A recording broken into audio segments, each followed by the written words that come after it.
A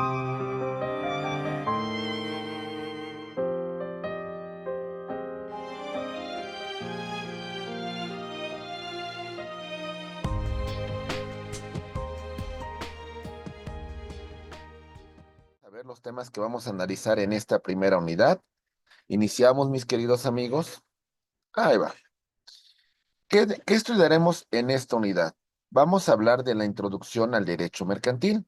Vamos a estudiar temas como son conceptos del derecho mercantil, actos de comercio, características del derecho mercantil, elementos del derecho mercantil, jerarquización de normas del derecho mercantil, el comerciante, quienes no pueden hacer actos de comercio, la clasificación del comerciante.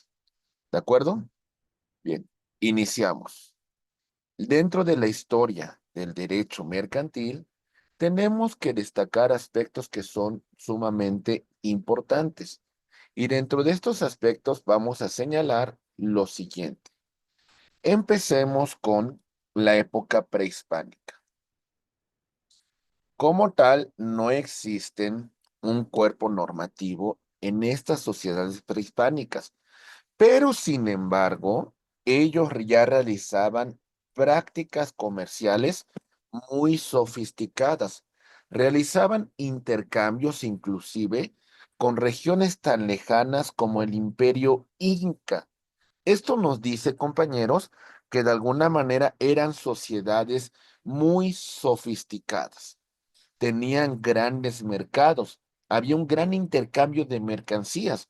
Esto era una parte muy importante que podríamos destacar dentro de la época prehispánica.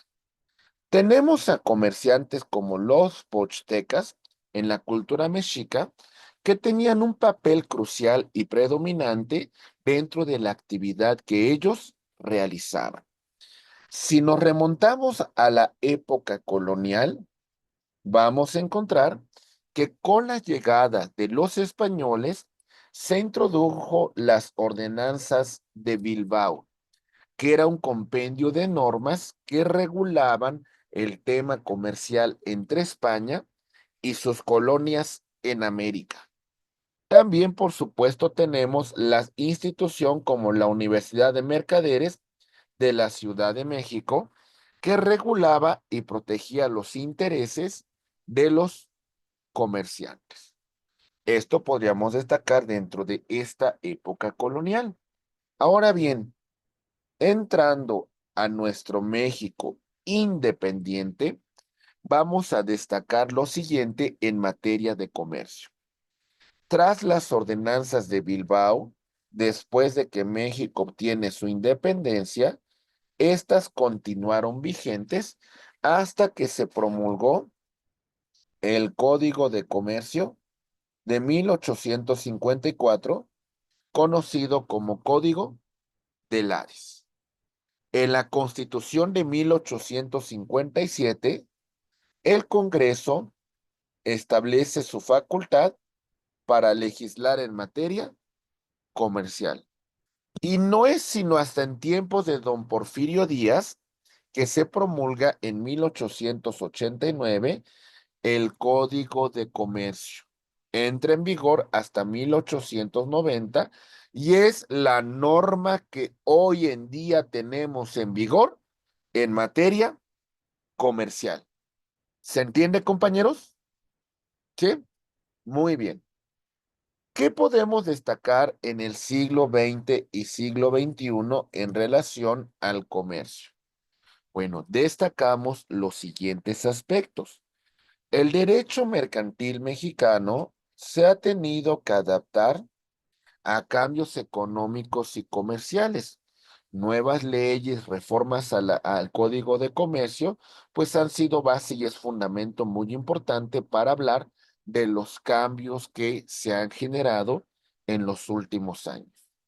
Hoy hablamos de un fenómeno de globalización y el auge del comercio internacional, lo que implica que las normas mercantiles adopten estándares internacionales. ¿Por qué? Porque hoy el tema comercial no se queda únicamente, mis queridos amigos, con un tema meramente de mercado local. Hoy, por supuesto, hacemos mención de la gran influencia del mercado internacional. Entonces, por supuesto que hoy son temas cruciales cuando nosotros hablamos en relación del derecho mercantil. ¿Y qué es el derecho mercantil después de toda esta breve introducción que hemos hecho sobre la historia? ¿Cómo lo podemos destacar? Señalemos lo siguiente. Derecho mercantil es una rama del derecho privado.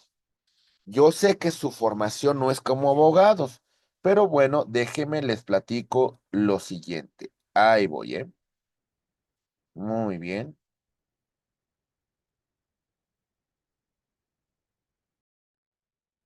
positivo. En este punto sobre derecho natural, está intrínsecamente vinculado a la naturaleza del ser humano, por lo cual también lo conocemos con el nombre de derechos humanos. Y el derecho positivo, podríamos decir que se encuentra plasmado en una norma y tiene ámbito de validez, ok, en este rubro, ámbito de validez espacial, temporal y personal. Pero por otra parte, también vamos a destacar que para su estudio se va a dividir en derecho público, derecho privado, derecho social. ¿Ok? Cuando hacemos alusión al derecho público, vamos a hacer referencia al Estado y los entes que lo conforman. ¿Ok? Pero también la relación del Estado con el particular como gobernado. Cuando hablamos de derecho privado, hacemos alusión a la relación entre particulares. Ok, en esto referimos a los particulares como personas física, como persona moral o como persona moral de derecho público, como lo es el Estado. ¿Ok? Y en un aspecto social, vamos a hacer referencia a cuestiones de naturaleza colectiva, cuestiones de clase, cuestiones de grupo, etcétera, etcétera.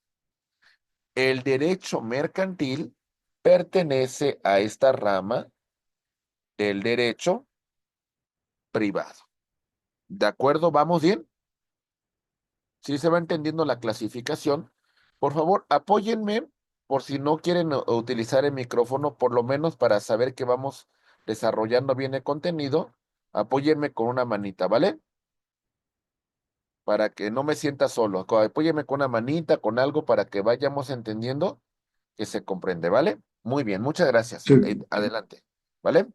Vamos sí se va avanzando. entendiendo, profe, sí se va entendiendo. Muy bien, avanzamos.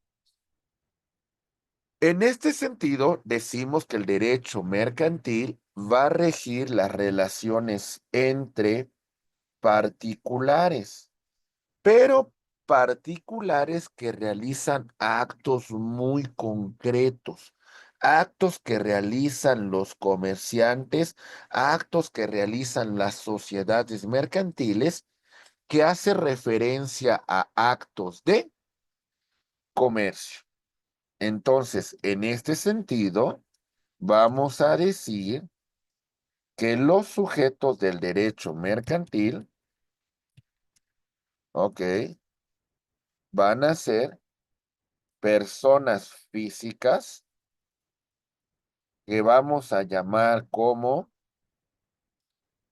comerciantes y personas morales que vamos a llamar con el nombre de sociedades mercantiles. ¿De acuerdo? Muy bien. Lo que caracteriza a ambas es que éstas realizan actos de comercio. Y vamos a explicar qué son los actos de comercio.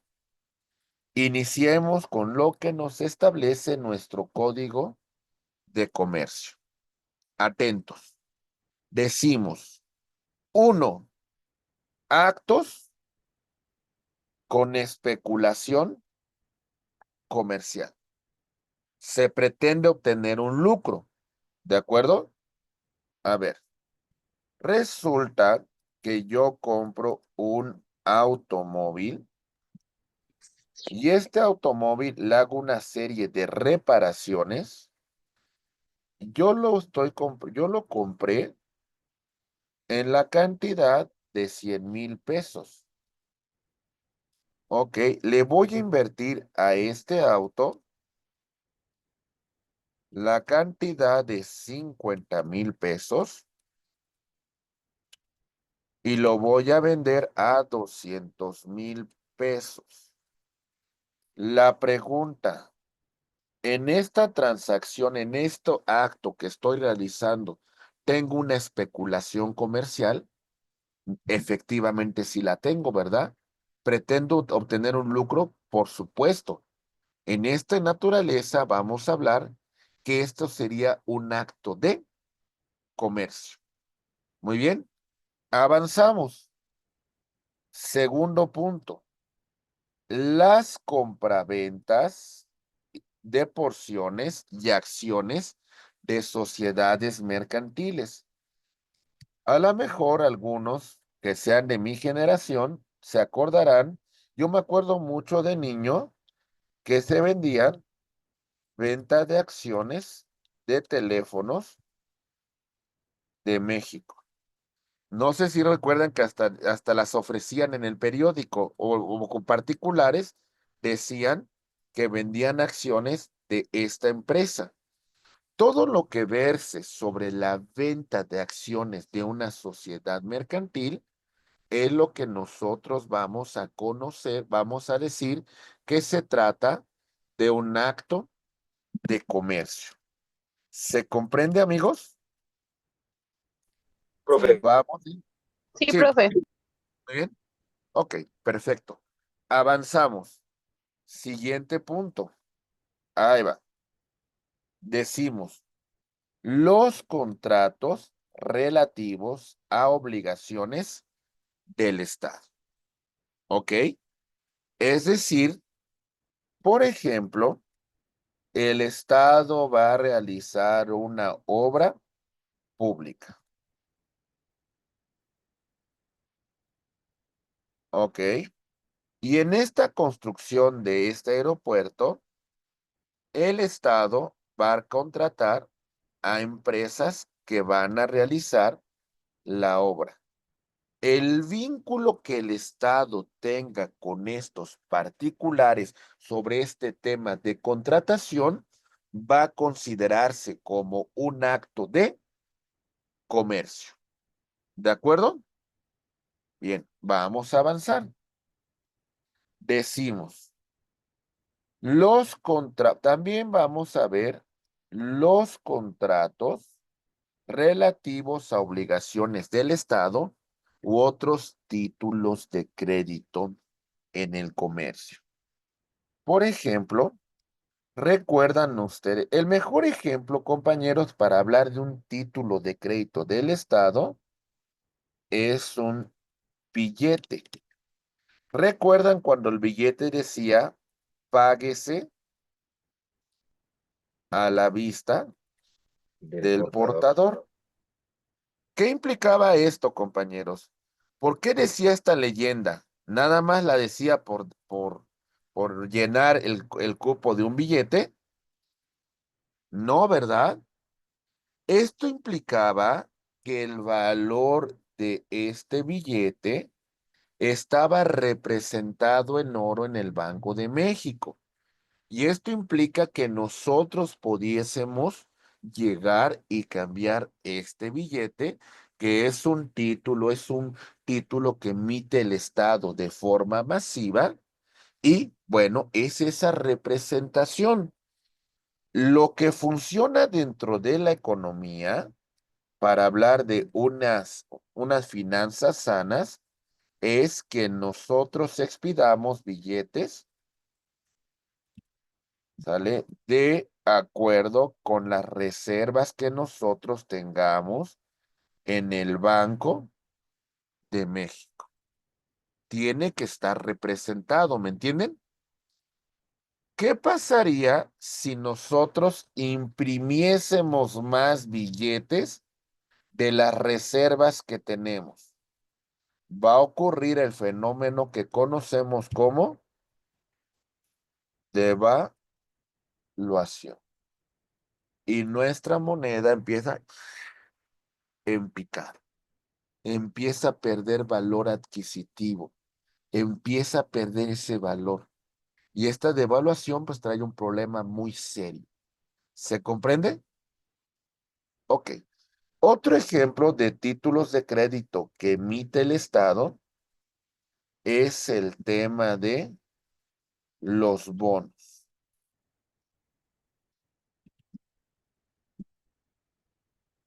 Vamos a ver que el Estado también te emitía bonos de petróleos mexicanos, la inversión que nosotros realizamos y de alguna manera en esa inversión podemos recuperar esta inversión más una plusvalía. Ahí tenemos estos ejemplos para hablar de actos de comercio. ¿Qué más podremos destacar? Bueno, también vamos a destacar el tema de las empresas de abastecimiento y de suministros. Todas estas empresas realizan actos de comercio. Vamos avanzando, mis queridos amigos, y vemos también, por supuesto, lo referente a las empresas de construcciones y trabajos públicos y privados. Todo lo que tenga que ver con una empresa constructora, ¿ok? Tiene que todo lo que realicen estas empresas versarán sobre actos de comercio. ¿De acuerdo? Bien. También tenemos a las empresas, fábricas de manufacturas. Estas también realizan actos de comercio. Lo mismo que las empresas de transporte de personas, cosas, mercancía por tierra, agua y aire. Y aquí también incluimos a las empresas de turismo, las librerías, las empresas editoriales y las tipográficas también realizan actos de comercio. Mi estimada Mariana, te escuchamos. Tengo una pregunta respecto a lo de los billetes. ¿Qué pasaría si alguien empieza a introducir billetes falsos en circulación y se tardan en dar cuenta tiempo? ¿Eso devaluaría la moneda también? O sea, a ver, le digo porque esto ya ocurrió y principalmente podemos decir que el objetivo de esta situación es desestabilizar un gobierno. Si usted me dice que esa introducción de billetes falsos es tan buena que el propio Banco Central cae en ese error, en esa situación, puede conllevar una crisis económica y una devaluación. ¿Dónde ocurrió esto, mi estimada? Ocurrió principalmente, podemos decir, que Alemania introdujo libras esterlinas de la Gran Bretaña falsificadas. Estaban tan bien hechas que el Banco de Londres las aceptó. Y el detalle que sí hubo una devaluación de la libra por esta inmersión a gran escala de de billetes. libras que ocurrieron en la Gran Bretaña. Es decir, si fuese una falsificación tan buena y que el Banco de México la vale, sí pudiese llevar a una devaluación, mi estimada Mariana. Ah, ok. ¿Vale? Gracias. Muy bien, a sus órdenes. Muy bien. Ok. También entendemos, mis estimados amigos y amigas, las empresas de comisiones, agencias, oficinas, negocios comerciales, casas de empeño, establecimiento de ventas de venta pública en almoneda, lo que es el remate, ¿verdad? ¿Quién paga más? Todo esto, todas estas empresas realizan actos de comercio. ¿Se va comprendiendo? Bien. También tenemos todas las empresas de espectáculos públicos. También vamos a encontrar que estas empresas realizan actos de comercio.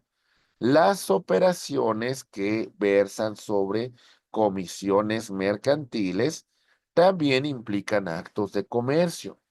La mediación que se da en negocios internacionales, es decir, aquí va a surgir un conflicto entre dos comerciantes y lo que va a ocurrir en esta negociación será un acto de comercio. ¿Se comprende? Sí. Sí. Sí. Muy bien. Avanzamos y tenemos también todas las operaciones de bancos. Todas, todas, todas, todas. Cualesquiera que sea, compañeros, es un acto de comercio. Voy a cambiar un billete al banco. Es un acto de comercio. Saco dinero del cajero automático. Es un acto de comercio. Le pago a Irving con un cheque. Es un acto de comercio. ¿Se comprende? ¿Sí? Sí, sí, Muy sí. bien. Sí. Todos los contratos relativos al comercio marítimo y a la navegación interior y exterior. Todo esto se va a considerar como actos de comercio. Avanzamos. Y también tenemos como actos de comercio lo referente a los contratos de seguro. Todos los contratos de seguro que ustedes me digan, todos, todos, todos son actos de comercio. Los depósitos que se realizan por causa de comercio es considerado un acto de comercio. Por ejemplo, una compraventa en línea, ¿vale?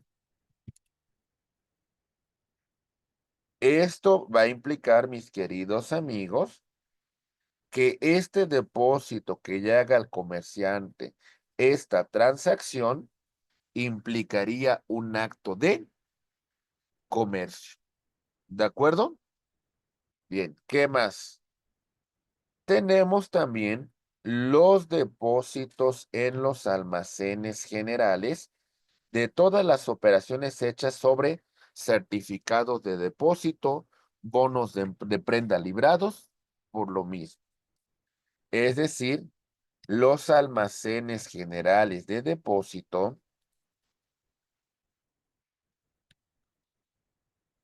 ¿vale? Van a ser esos lugares donde los comerciantes van a guardar sus mercancías, ¿sale? Se les va a dar un certificado de depósito Y este tema de almacenar sus mercancías, vamos a hacer referencia que es un acto de comercio. Bien, también, por supuesto, todos los títulos de crédito que ustedes me digan, cheques, letras de cambio, pagaré, etcétera, etcétera, son títulos de crédito. Y también los títulos a la orden o al portador. Las obligaciones de los comerciantes son actos de comercio. ¿De acuerdo? ¿Y por qué es importante distinguirlo? Hay muchos que son muy evidentes, pero hay veces que del todo no se alcanza a percibir la naturaleza del acto de comercio. Les voy a poner dos casos para que identifiquemos esto. Tenemos a la familia Hernández. Esta familia, ¿sale? Va a vender su casa en la que han habitado durante los últimos 10 años, ¿sale? Y lo va a comprar la familia García.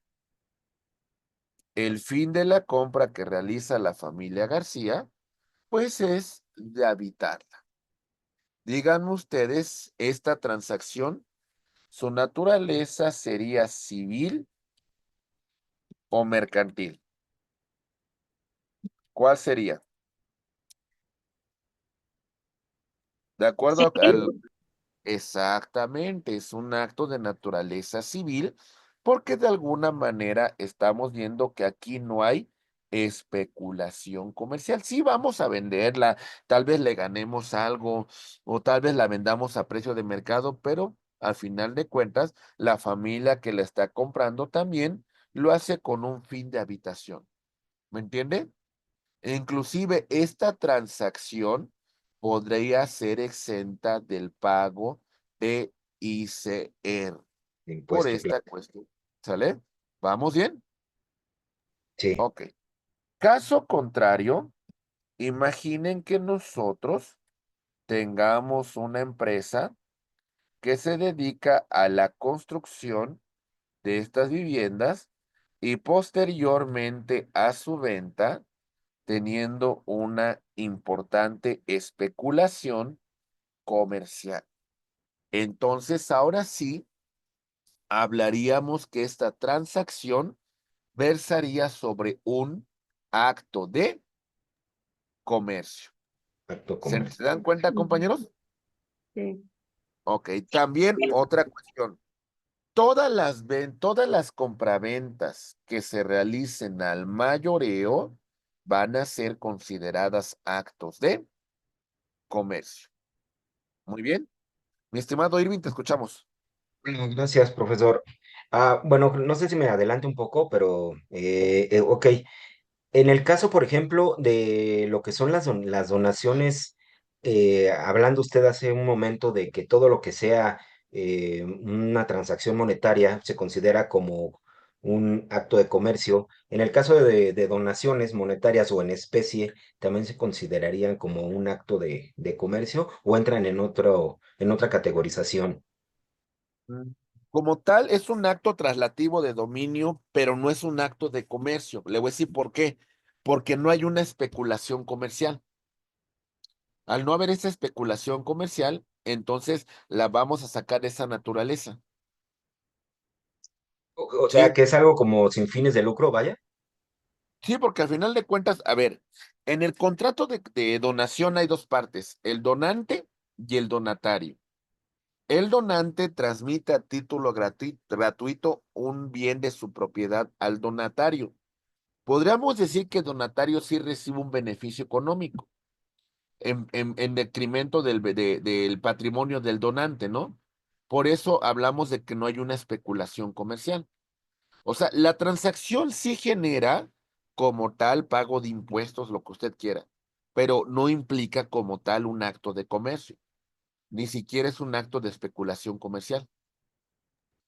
Ok, bien. Ok. Es como, por ejemplo, los arrendamientos que también podríamos aquí considerar que se consideran un acto de comercio en el sentido que existe una especulación comercial sobre el mismo. ¿De acuerdo? Muy bien, Sí, muchas gracias. muy bien. Ok, vamos avanzando, mis queridos amigos. Mi estimado, ¿quién levantó otra vez? Irving, no, Rueda Daza, me te escucho, mi estimado. Buenos días a todos, buenos días, profesor. Disculpe, entonces ahorita en el ejemplo, como usted lo acaba de mencionar, con respecto al arrendamiento, en ese estricto sentido, esos, eso viene regulado, o se regula mediante contratos de arrendamiento y eso generaría o nos obligaría a lo que es los respectivos pagos de impuestos por esa erogación, ¿no? Por ese ingreso, digamos, nosotros como arrendatarios, este, dentro de la norma legal.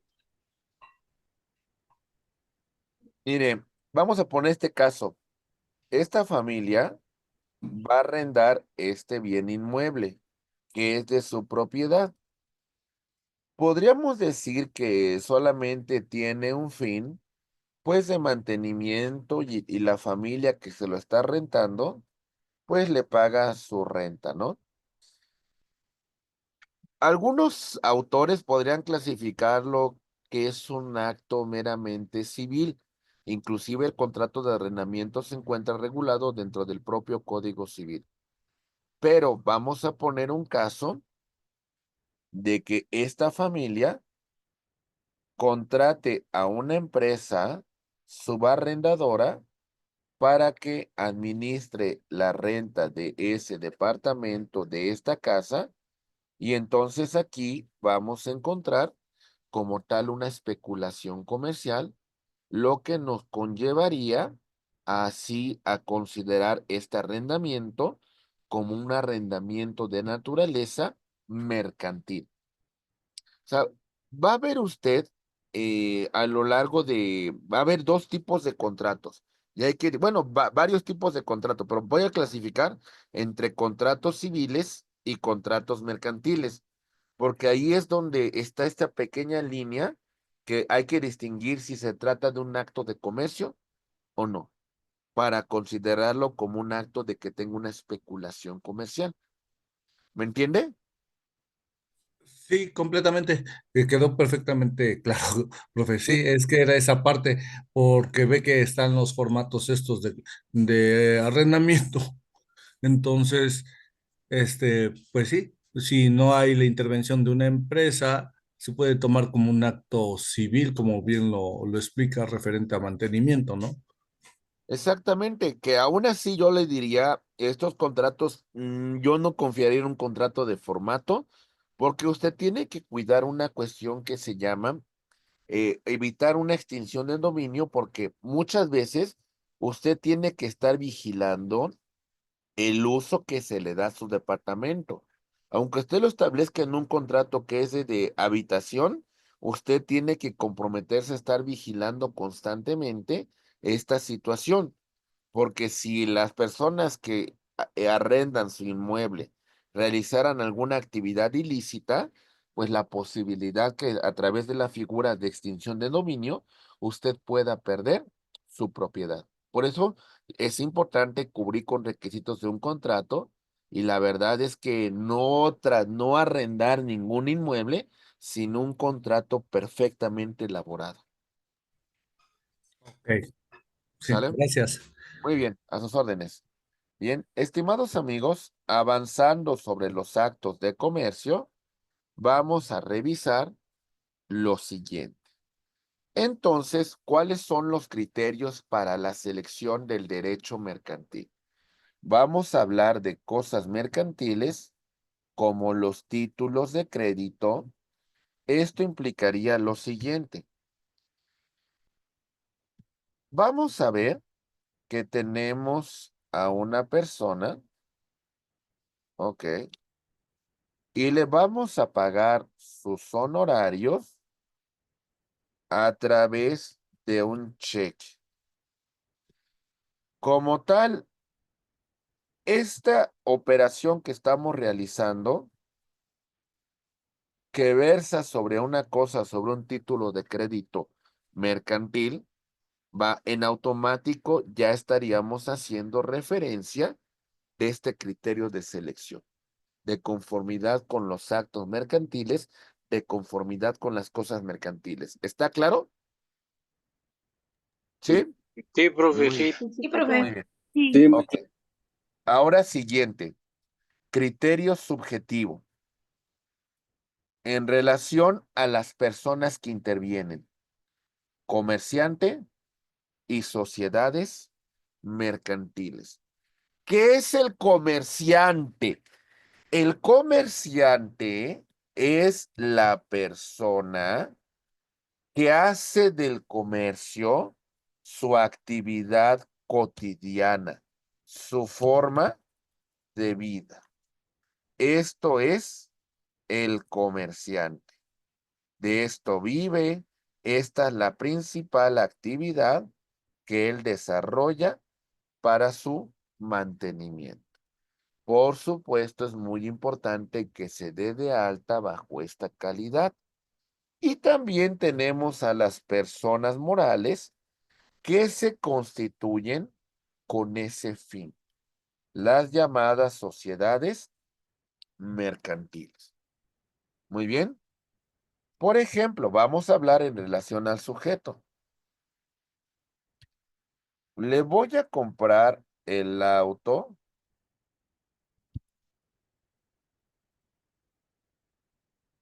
al honrado Dan. Aquí está. ¿Sale? Vamos a comprarle este auto a esta persona que se dedica a esta actividad. ¿Sale? O le voy a comprar el auto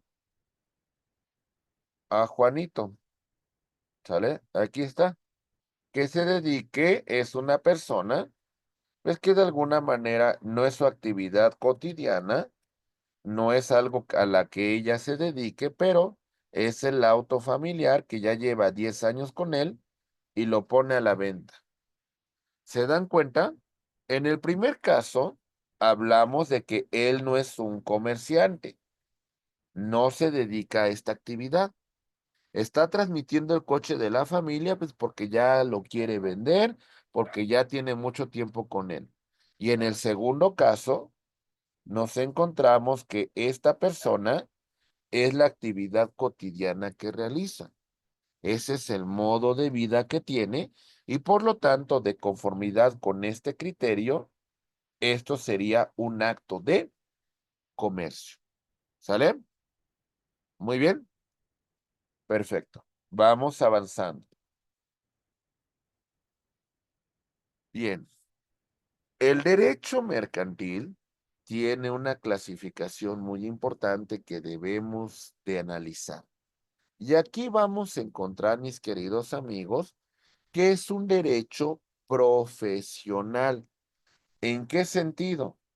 En el sentido de que va a resolver conflictos entre sujetos del derecho mercantil o que versen sobre actos de comercio. Es un derecho privado. Rige las relaciones entre particulares. Estos particulares como comerciantes, estos particulares como sociedades mercantiles, ok, estos particulares cuando el Estado, pues de alguna manera interviene en contratación de obra pública. Muy bien, ahí lo tenemos. Entonces, vamos a hablar que va a regir este tipo de relaciones. Es un derecho consuetudinario porque está basado en la costumbre mercantil. Es un derecho progresivo que evoluciona conforme a las condiciones sociales y económicas. Nuestro Código de Comercio es de 1880. Ok, aquí está.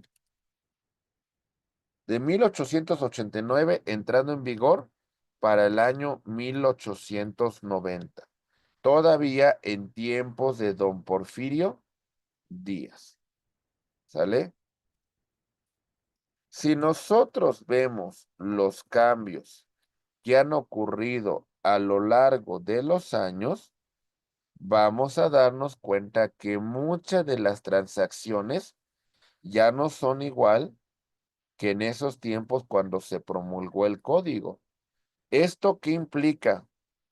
Que a lo largo de todo este tiempo, el código tuvo que evolucionar conforme a las necesidades del comercio. ¿Se va entendiendo? No nos podemos quedar rezagados en una disposición arcaica cuando hoy tenemos otras reglas comerciales. Y nos está rebasando la tecnología, ¿eh? Nos está rebasando. ¿Qué significa eso? Que al día de hoy nos damos cuenta de que muchas de las transacciones comerciales todavía, todavía del todo no se encuentran reguladas. ¿Ok? Bien, avanzamos y decimos, es un derecho autónomo, tiene su propia metodología de estudio y es un derecho global, rige relaciones económicas a nivel internacional. ¿Cuáles son los elementos que nosotros vamos a destacar sobre el derecho mercantil? Ya mencionamos a los actos de comercio. Ya mencionamos en qué consisten. Ya hablamos de los sujetos del derecho mercantil, comerciantes y sociedades mercantiles. Y hay procedimientos que van a resolver conflictos que se presenten sobre esta materia. Si hay un conflicto, tenemos juicios ordinarios, ejecutivos, orales y concurso mercantil. ¿Ok? Bien. Empezamos nosotros con el fundamento normativo de nuestro código, de nuestras actividades comerciales. ¿Ok? Ahí va. Perfecto. Muy bien, compañeros. Bien. Iniciamos. Mis queridos amigos, tenemos ahí varias disposiciones normativas. ¿Ok?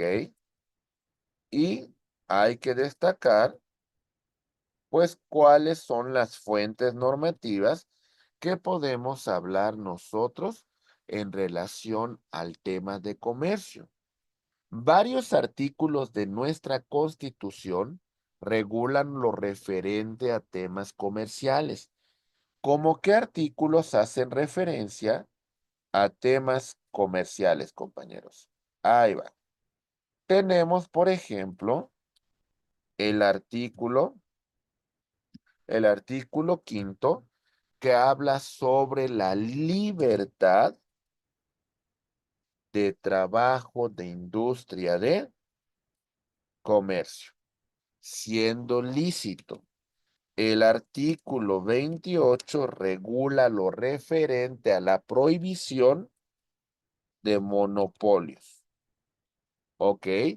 El artículo 73, fracción décima de nuestra Constitución, regula lo referente a la facultad del comercio, de la Cámara de Diputados del Congreso de la Unión para legislar en materia de comercio.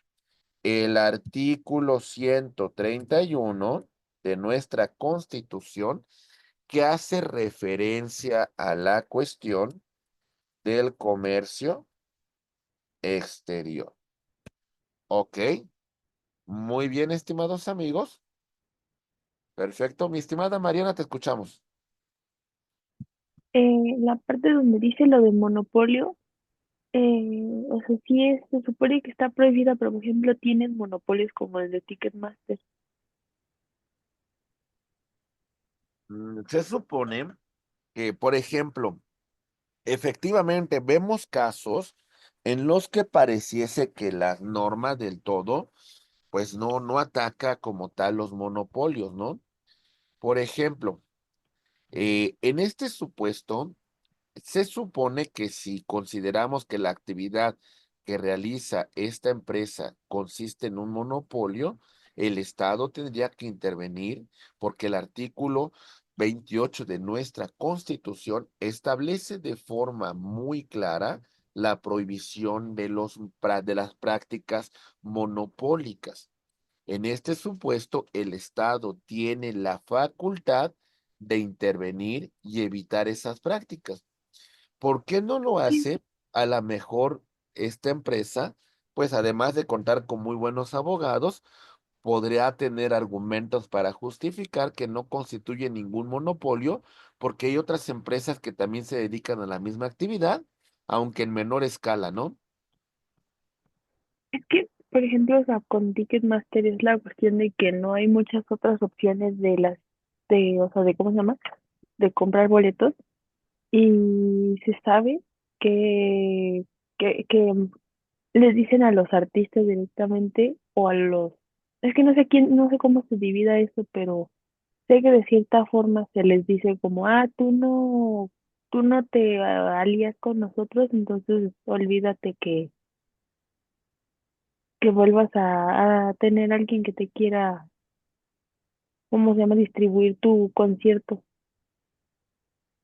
Imagínese esa práctica tan grave, ¿no? Que es una práctica importante, ¿no? Eso como tal constituye ese monopolio y ese control que se tiene sobre el tema de la venta de espectáculos y de boletos, ¿no?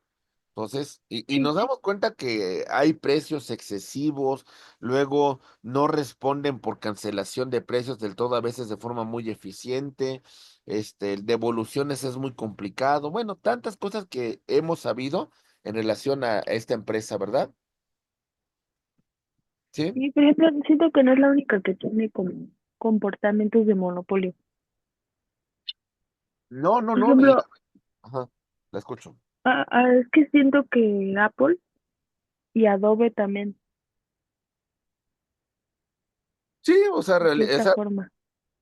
y no sé cuál sea la justificación que tengan ellos frente hasta cierto punto al Estado, porque de alguna manera le aseguro que ha habido juicios en contra de estas empresas y de alguna manera pues han demostrado, entre comillas, que sus prácticas no vulneran lo que establece el artículo 28 de nuestra Constitución.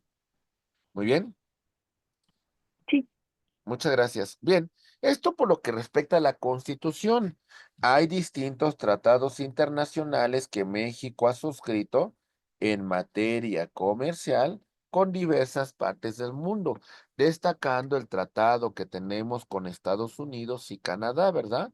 Tenemos nuestro Código de Comercio, que ya tiene bastantes años y data de 1890, todavía en tiempos de don Porfirio Díaz. Tenemos otras leyes como por ejemplo la Ley de Sociedades Mercantiles, la Ley General de Títulos y Operaciones de Crédito, la Legislación Mercantil General, usos bancarios y de forma supletoria el Código Civil Federal. Muy bien, ok. Vamos avanzando y decimos, ¿qué se entiende por comerciante? Uno, las personas que teniendo capacidad legal ejercen el comercio y hacen su ocupación ordinaria. Capacidad legal. Escuchen lo que estamos señalando. Es decir, estamos hablando de una persona mayor de edad y que está en pleno ejercicio de sus derechos y facultades para la realización de estos actos. ¿Estamos de acuerdo, compañeros? Esto implica que un niño no podría ser considerado comerciante. ¿De acuerdo? Sí, muy bien. También, por supuesto, tenemos a las sociedades que se constituyen de conformidad con las leyes mercantiles, que son algunas de las que vamos a hablar en esta sesión. Y también las sociedades extranjeras que establezcan agencias o sucursales dentro de nuestro territorio y realicen actos de comercio. En este sentido, habrá que destacar lo siguiente, compañeros. Ahí va. Por ejemplo, si una empresa va a realizar actos de comercio en nuestro país, esta empresa española tendrá que establecer agencias, tendrá que establecer sucursales, ¿sale? Para que, pues, pueda responder de los daños que causa a terceros en estas transacciones comerciales que se están realizando. ¿De acuerdo? Ok. ¿Quiénes no pueden ejercer actos de comercio o tienen cierta limitación para realizarlos? Vamos a señalar. Uno, los corredores y notarios públicos en asuntos en los cuales ellos intervengan, ¿sale? ¿Sale? Como fedatarios públicos. ¿Me entienden por qué, compañeros? Porque si no serían jueces y partes, ¿verdad? Irving, te escuchamos. Si es nada más una duda, para de entender bien la definición de corredores, ¿a qué hace referencia corredores? Vaya. Ok, bien. Aquí le voy a explicar que tenemos fedatarios públicos. Ok.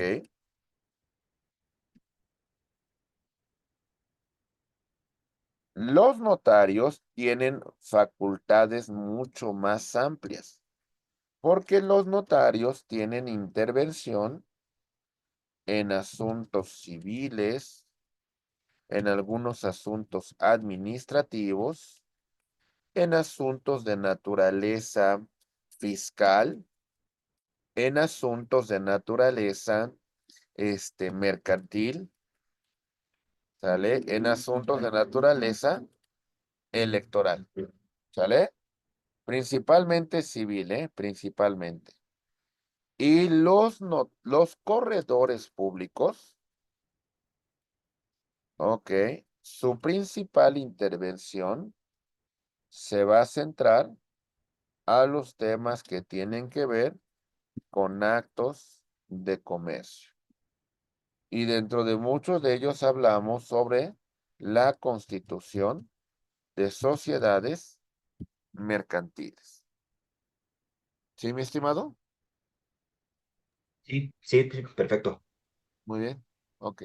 Gra- Mariana, no sé si tengas otra pregunta, fue la anterior, Mariana. Perdón.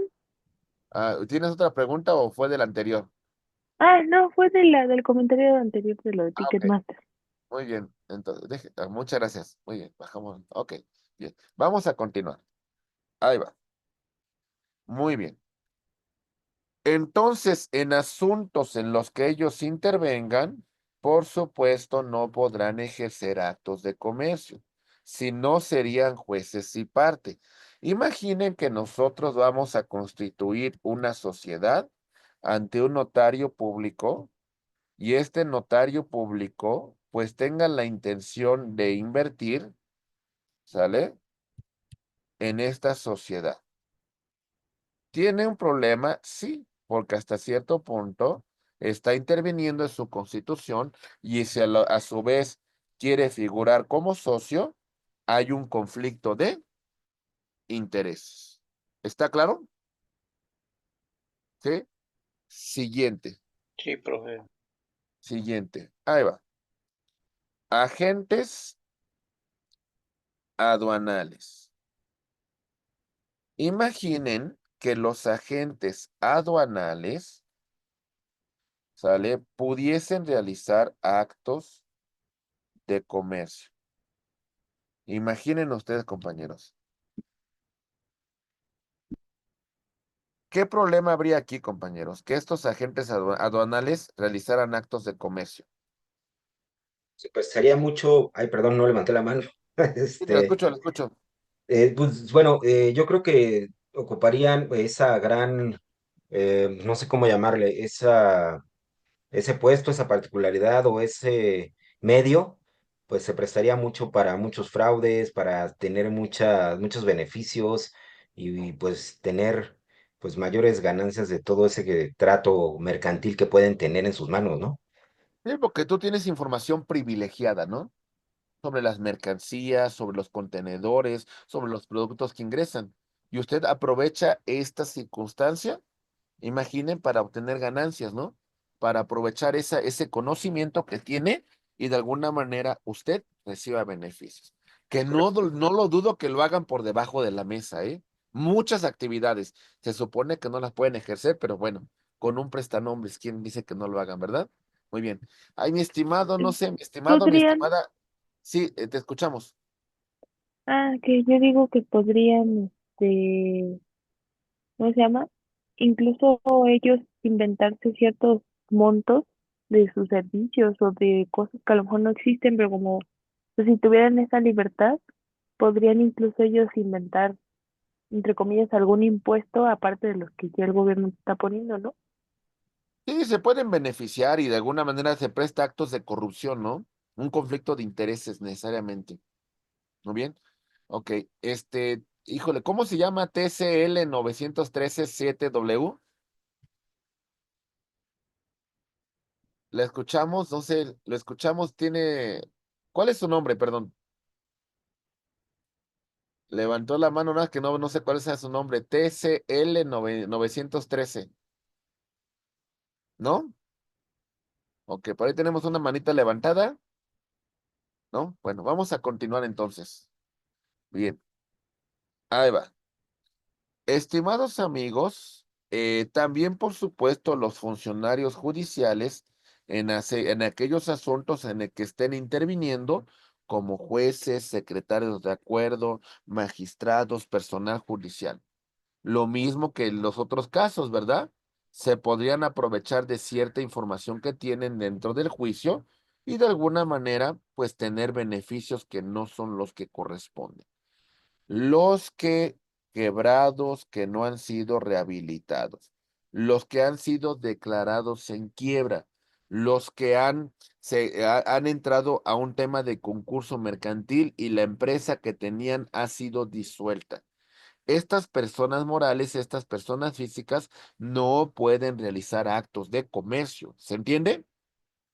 Bien, también los sentenciados por ciertos delitos, principalmente por delitos de naturaleza patrimonial.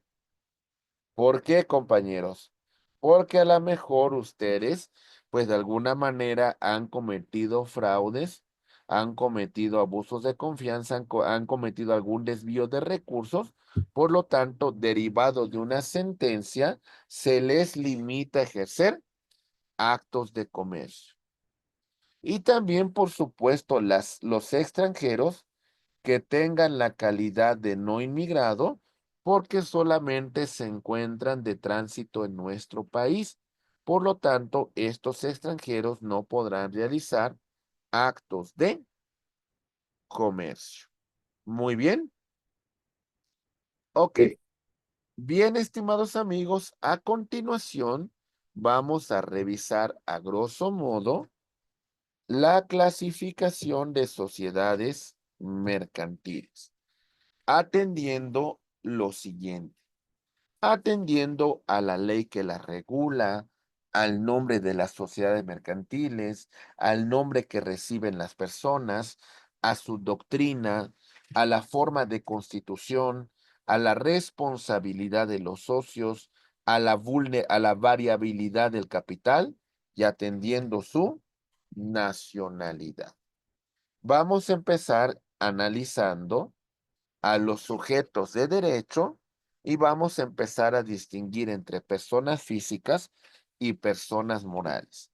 Las personas físicas son seres humanos con capacidad de adquirir derechos y contraer obligaciones, mientras que la persona moral son grupos u organizaciones de personas que en una instancia unitaria se van a constituir y van a contraer derechos, van a adquirir derechos y contraer obligaciones. ¿Cuáles son los atributos de las personas físicas? Estos son los siguientes. Primero, la capacidad la vamos a dividir en dos. En esta capacidad vamos a mencionar la capacidad de goce, la capacidad de ejercicio. La de goce la adquirimos desde nuestro nacimiento y se pierde con nuestra muerte. Y la de ejercicio la adquirimos con la mayoría de edad y con la capacidad de autodeterminación. Muy bien. ¿Se entiende, compañeros? Sí. Sí, Muy profe. bien. Muy bien. Nuestro nombre, ¿cómo se va a clasificar? El nombre, ¿sale? Nos va a individualizar de otra persona física.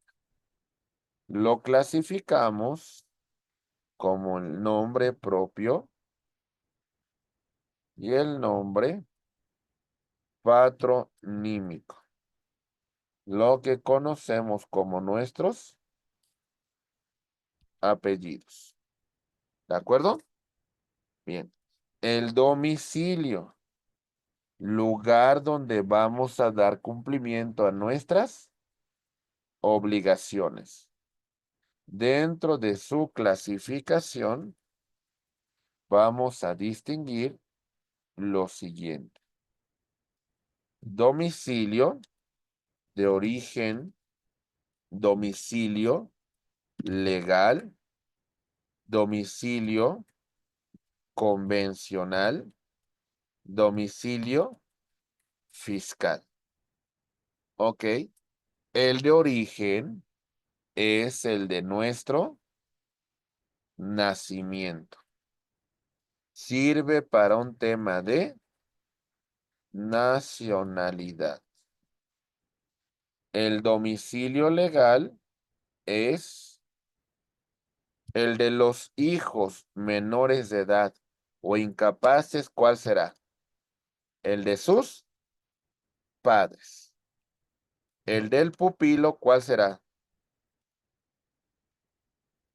El de su tutor. El de los militares, ¿cuál será? El cuartel donde se encuentran adscrito. Ok. El de los servidores públicos, ¿cuál será? Pues la oficina donde ejerzcan sus funciones. El de una persona privada de su libertad. La cárcel. Ok. El Centro Federal de Reinserción Social o de los centros locales. ¿Se entiende, compañeros? Muy Sí, bien. Sí, Ok. profe. Sí. El domicilio convencional es el que nosotros pactamos en un contrato, en un convenio. ¿Y el fiscal cuál es, compañeros? ¿Cuál en, don- sería? en donde se encuentra constituida pues, la empresa, ¿no? No sé. Ok, principalmente podemos decir en donde vamos a dar cumplimiento a nuestras obligaciones fiscales, impuestos, derechos, contribuciones. ¿De acuerdo? ¿Está claro? ¿Sí? Profe. Sí, Sí. profe. Muy bien. Avanzamos. Bien. Y tenemos también, por supuesto, nuestro estado civil, o también conocido como estado de familia. Ok, ahí va. ¿Qué es lo que da origen a este estado?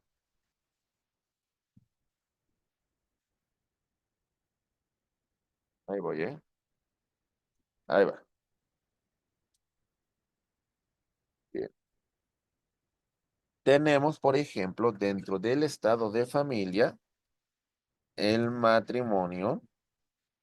Tenemos, por supuesto, dentro del estado de familia, la filiación. Tenemos dentro del estado de familia la adopción.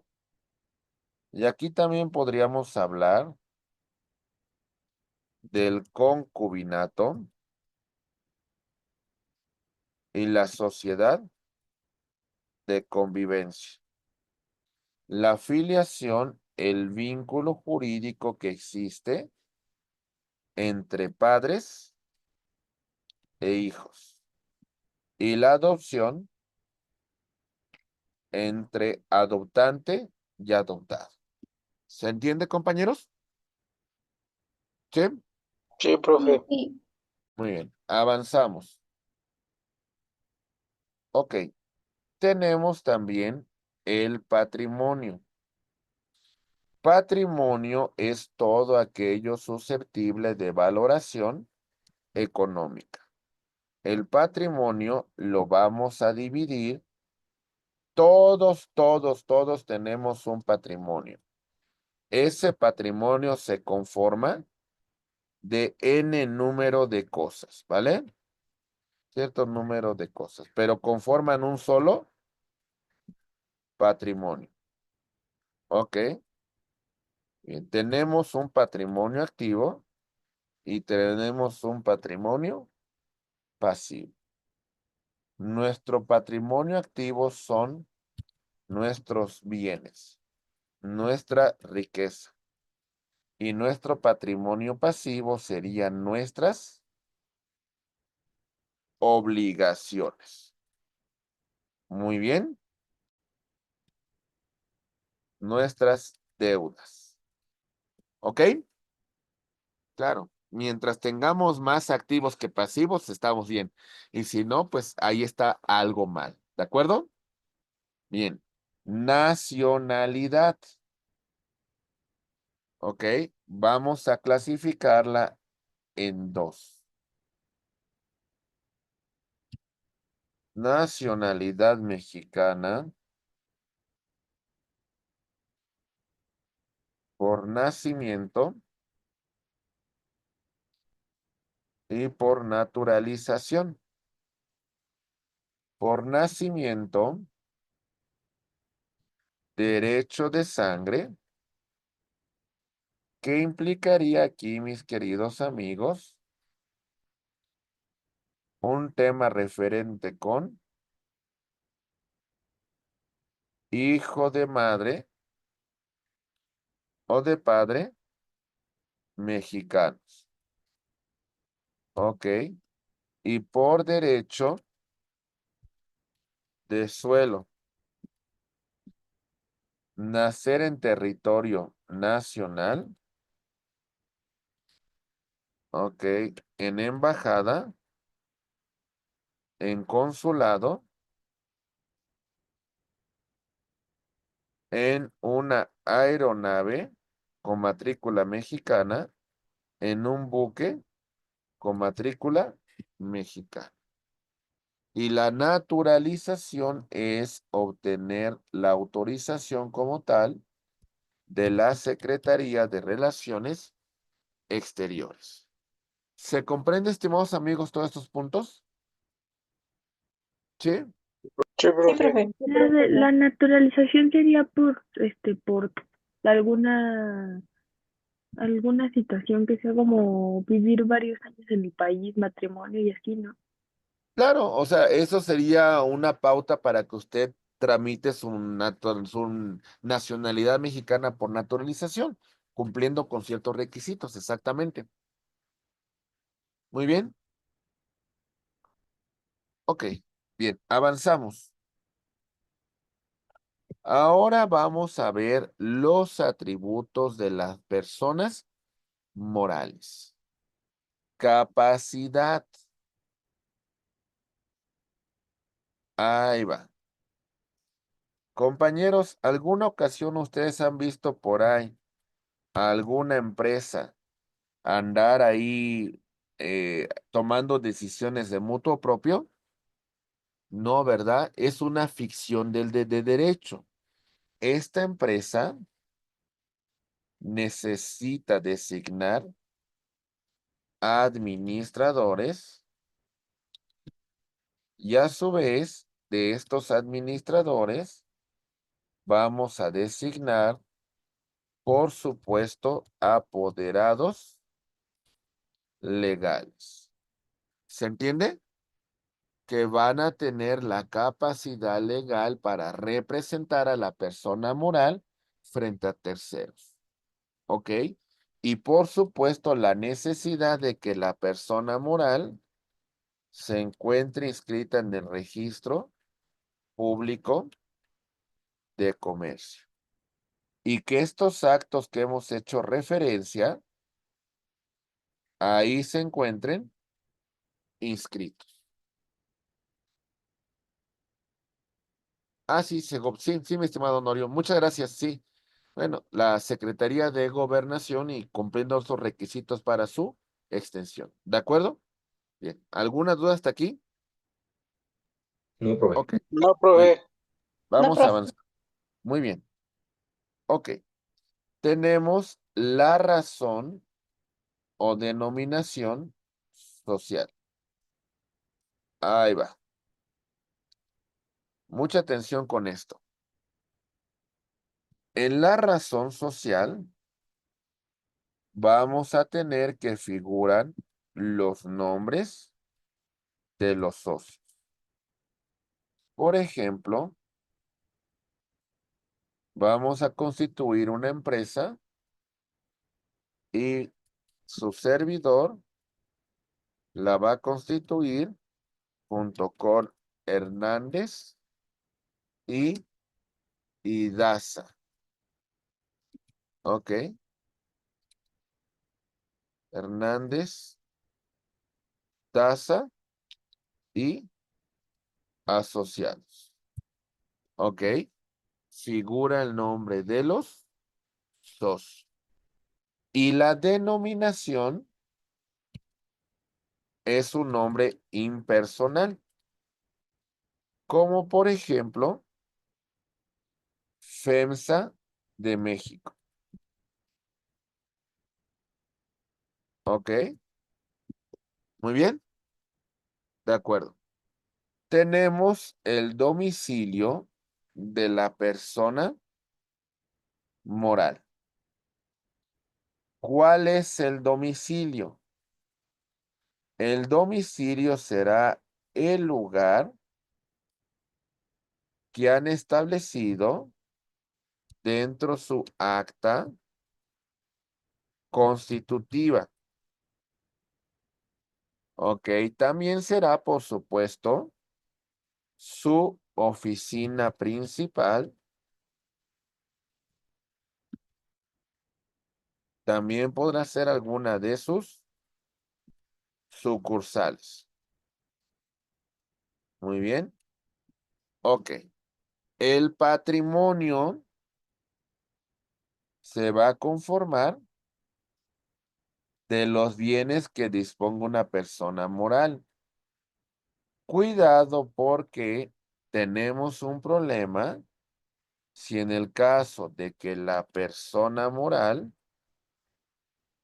tenga muchísimos más pasivos que activos, esto nos va a conllevar a una posibilidad de que tengamos que disolver anticipadamente a esta persona moral.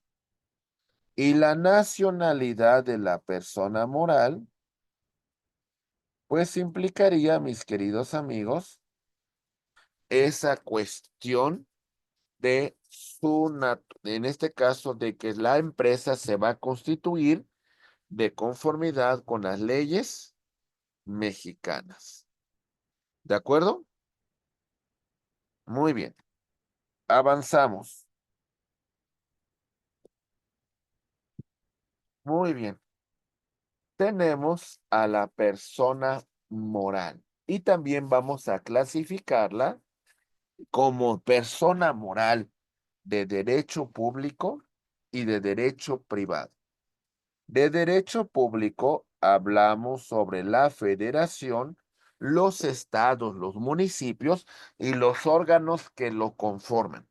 De derecho privado vamos a clasificarlo con fines de lucro, como son las sociedades mercantiles, y sin fines de lucro, como son las fundaciones, sociedades civiles, sindicatos y asociaciones civiles, que no realizan, que no, los actos que van a realizar no constituyen un fin de lucro. ¿Ok? Bien. Iniciamos ahora sí con este estudio de las sociedades mercantiles y empezamos con la primera clasificación, atendiendo a la ley que lo regula. Empezamos con la sociedad en nombre colectivo. Ok, muy bien. Esta sociedad en nombre colectivo la vamos a denominar de la siguiente manera para que ustedes la puedan clasificar. Aquí tenemos el nombre de la empresa, ok, y tenemos la palabra C punto, S punto, en N, Ujú. C, sociedad de nombre colectivo. ¿Cómo van a responder los socios en este tipo de sociedad? Van a responder de forma subsidiaria, solidaria y de forma ilimitada. ¿Sale? Subsidiaria implicaría que sobre esta empresa tenemos varios socios y alguno de estos socios tendrá que responder por las obligaciones de esta persona moral. ¿Ok? Solidaria. Todos los socios van a responder de conformidad con su aportación. Ilimitada.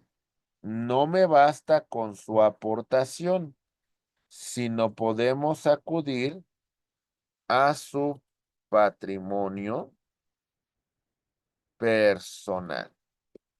¿De acuerdo? ¿Sí? Sí, Muy bien. Bien, sí, profesor. perfecto. En este tipo de sociedades, todavía nos interesa la calidad de los socios que van a ingresar. Y si vamos a admitir nuevo socio, lo tenemos que resolver en una asamblea. ¿Sale? Y en esa asamblea vamos a determinar si aceptamos o no a un nuevo socio. ¿Perfecto? Bien, vamos a avanzar. Y ahora destacamos a la llamada sociedad en comandita simple. Ok, muy bien. ¿Cómo podemos clasificar nosotros a esta sociedad? Siglas de la sociedad en comandita simple. Muy bien. Esta sociedad va a ser muy sencillo su abreviación. Vamos a colocar el nombre de la sociedad. Ok. Y vamos a colocar las siglas S en C. Sociedad en comandita. ¿De acuerdo? En esta sociedad hay dos clases de socios. Los comanditados, que responden de forma subsidiaria, solidaria e ilimitadamente, y los comanditarios que solamente hasta el límite de su aportación. Les voy a poner un caso para que nos quede muy claro esto. Ahí va. Bien. Los socios originales de esta persona moral son A, B, C y D. Ok, muy bien. Y van a tomar la decisión y tomaron como decisión admitir nueva inversión. Entonces van a admitir a los socios E y F. ¿Ok? Bien. La pregunta que vamos a formular aquí. Estos socios, llamados comanditados, quieren seguir tomando las decisiones dentro de la sociedad. Van a ser socios administradores. Y los socios E y F solamente van a aportar, no van a administrar. ¿De acuerdo? Por lo que ellos responden solamente hasta el límite de su aportación y ellos responderán incluso hasta con su propio patrimonio. ¿Se entendió, compañeros? Sí, ¿Sí? profe. Sí. ¿Sí? Sí, Muy bien. Vamos a avanzar. Y ahora tenemos a otra sociedad, la llamada Sociedad de Responsabilidad Limitada. Ok, ok. Muy bien, compañeros. ¿Cómo vamos a abreviar esta sociedad? Vamos a abreviarla de la siguiente manera. Tenemos el nombre de la empresa y tenemos las siglas S.D.R.L.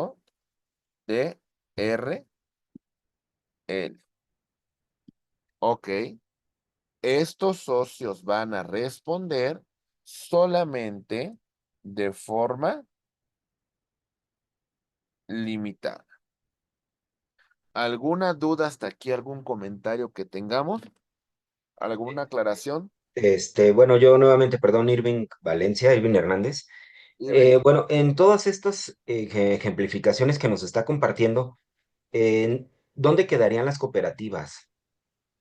Ahorita llegamos a las cooperativas, Ah, ok, perfecto. ¿vale? Gracias. Muy bien.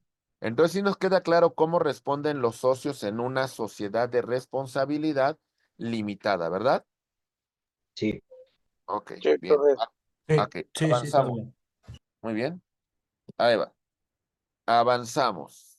Y tenemos a la sociedad anónima. Los socios administradores responden de forma subsidiaria, solidaria e ilimitada. Los no administradores responden solamente con su aportación. Nada más. ¿Ok?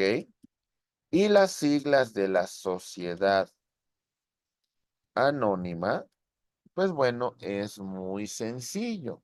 Vamos a mencionarlo de la siguiente manera. Colocamos el nombre de la empresa,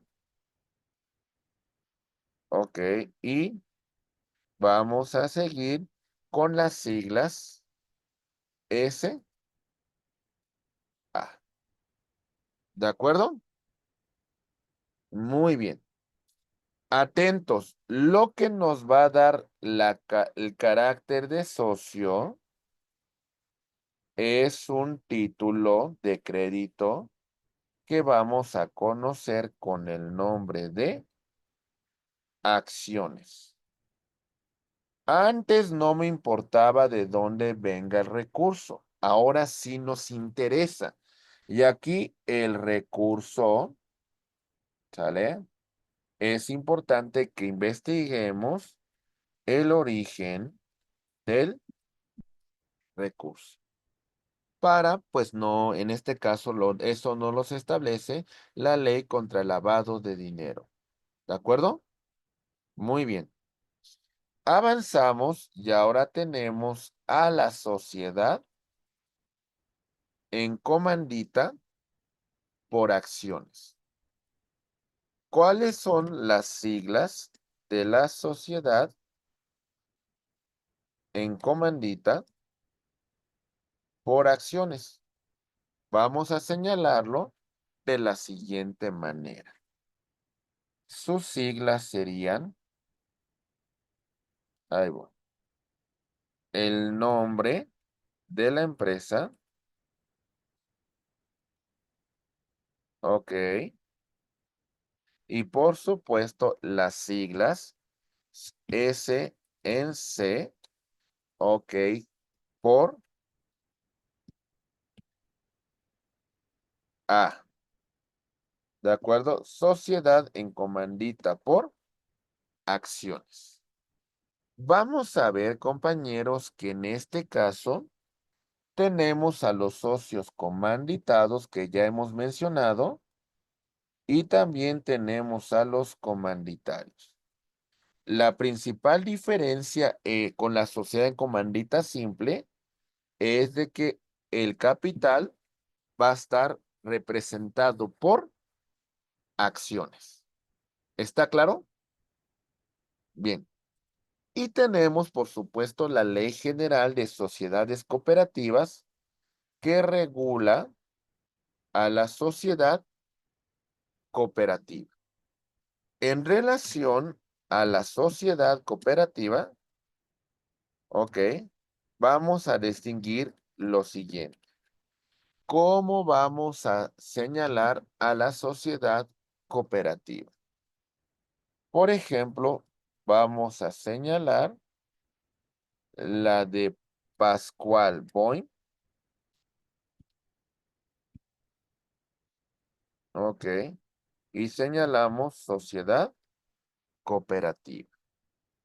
Hay distintos tipos de sociedades cooperativas. ¿Sale? Tenemos sociedades cooperativas de producción. Tenemos sociedades cooperativas de consumo. Ok. Aquí se va a estar conformada por los llamados socios cooperativistas. ¿De acuerdo? Muy bien. Una sociedad cooperativa de producción, Boeing, Cementos Cruz Azul. Y de consumo hay muchísimas, ¿verdad? Muy bien. Vamos avanzando. ¿Alguna duda sobre los diferentes tipos de sociedades, compañeros? ¿Vamos bien con esta clasificación? Sí, sí. ¿Sí? Ahí, por ejemplo, el SADCB es diferente, ¿no? La Eh, sociedad cooperativa, sociedad anónima de capital variable. Ahorita llegamos en relación a la variabilidad de su capital, porque usted puede establecer en este rubro un capital que puede ser capital fijo o variable. Ok. Entonces, cuando usted establece un capital variable, pues permite que el balance social pueda ir hacia arriba, hacia abajo, etcétera, etcétera. Y en el capital fijo, lo que usted está estableciendo, cierta estabilidad. Y si hay un cambio, este cambio hay que hacerlo dentro de una asamblea en la cual se establezca, pues el cambio. En este caso, el cambio de este capital. ¿Se va entendiendo? ¿Sí? Muy bien. Vamos avanzando.